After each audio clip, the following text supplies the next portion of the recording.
What's up guys, welcome to Zembaria. So today we're gonna rank my friends from school and their basketball abilities. So let's get started from worst to best. So you guys have to stick around for the whole video to find out who is the best in our school. So yeah, let's get started. I'll explain to you guys how I'm going to do these rankings. So we're gonna be basing these rankings off of 3-pointers, 2-pointers, layups, form, teamwork, and leadership, and just like their ability at basketball. Okay, so at number 13 is Jalen. He only made 4 points this year, both in separate games. He's like a okay defender, and he's like the third tallest or second tallest on the court. I don't know who's taller, Tyler or Jalen. But, you know, Jalen is not as good as he hypes himself up to be. He's like, you know, an okay defender, right? But it just never makes any shots, and he just intercepts a lot, which is good, I guess. He intercepts the basketball. And, you know, that's all I really have to say about Jalen. Okay, you guys, next is Caleb. He has butterfingers, and he's literally the only person with butterfingers on the court. If you pass the basketball to him, he will not catch it, so that's why no one passes to him. He only made like 50 points this year, which is way more than Jalen, but way less than everyone else.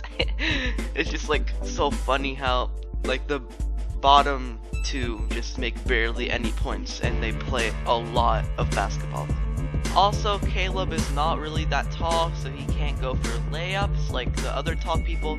So, Caleb has like 2 disadvantages and no advantages because he doesn't get passed to, and he's also not that tall. He's like below average on the basketball court.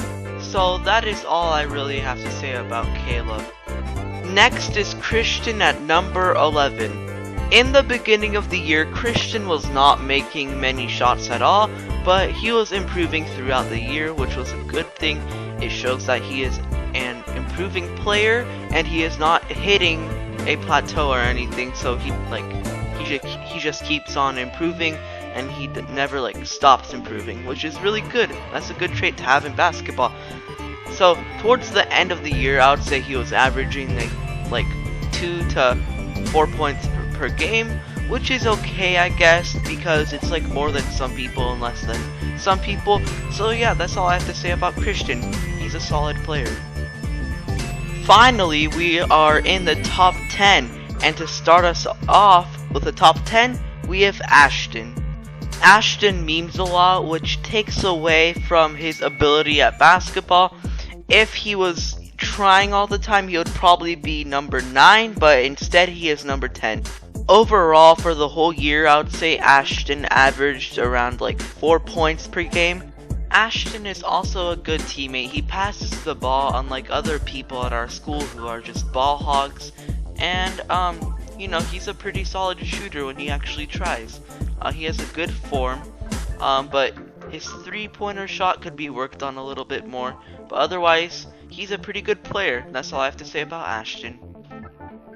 At number 9 is Randy. Randy is an okay player who, when he gets fouled, he starts crying. So that's why you do not want to foul Randy. He is very sensitive. But on the good side, he is really good at layups and mid-range shots. He also passes the ball a lot, which is a good thing. But on the other hand, Randy is a massive ball hog in some games. Next at number 8 we have Josh. Josh is a pretty good player. He makes most of his mid-range shots, most of his layups, and some of his 3-pointers. But sometimes Josh will just shoot really stupid shots. If someone is blocking him, he'll just like shoot the shot. Even if it's like me blocking him, he would shoot the shot still. And I can guarantee you 99.9% of those shots don't go in. Josh's highest scoring game of the year was 24 points, which is pretty good. Overall, I would say he's a consistent and solid player, and he always has like the same performance each game, and I would say he averages like around 6 points per game, which is really good. At number 7 we have Weston. Overall, Weston is okay at his layups, and he has a bad mid-range shot, and I've never seen him shoot a three-pointer. But he is really fast, so that's like something good about him. But he's also a ball hog, so that's why you wouldn't want to pick him on your team, unless if you want him to like steal the ball for you. But sometimes when Weston is not a ball hog, he would actually pass the ball to his teammates, which is a pretty good thing. At number 6, we have Austin. I would say Austin is pretty good at everything in basketball. He's good at layups, he's good at mid-range shots, and he's also good at three-pointers. And he's also a good teammate to have. One thing that no one likes about Austin is that he calls false fouls, which drives everyone crazy, and it just causes a lot of arguments, which ruins the fun of basketball. At number 5 is me. Since around February, I've been averaging 10 points per game, and I've gotten way better since last year. I would say that I'm really good at layups and good at mid-range shots.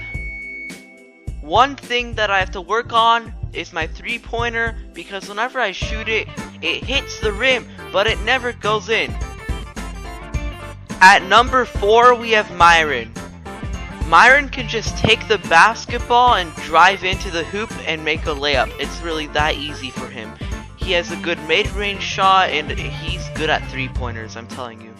One other thing that I like about Myron is that he's not a ball hog and he actually passes the ball at a correct time. And he doesn't pass the ball when like there's 50 people on one kid. At number 3 is Nayan. Nayan can just drive into the hoop and score a layup. It's really easy for him. Nayan also has a really good form, which explains why most of his shots go in. Nayan is also good at two-pointers and three-pointers. At number 2, we have Tyler.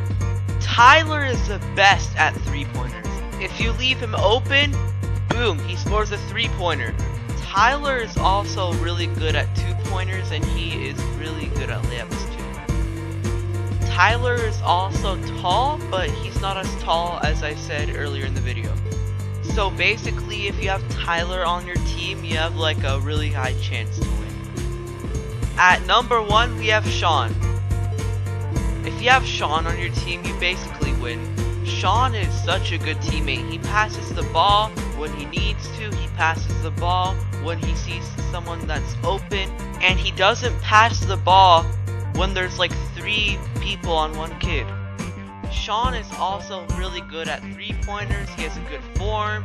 He's good at mid-range shots. And he's also good at layups.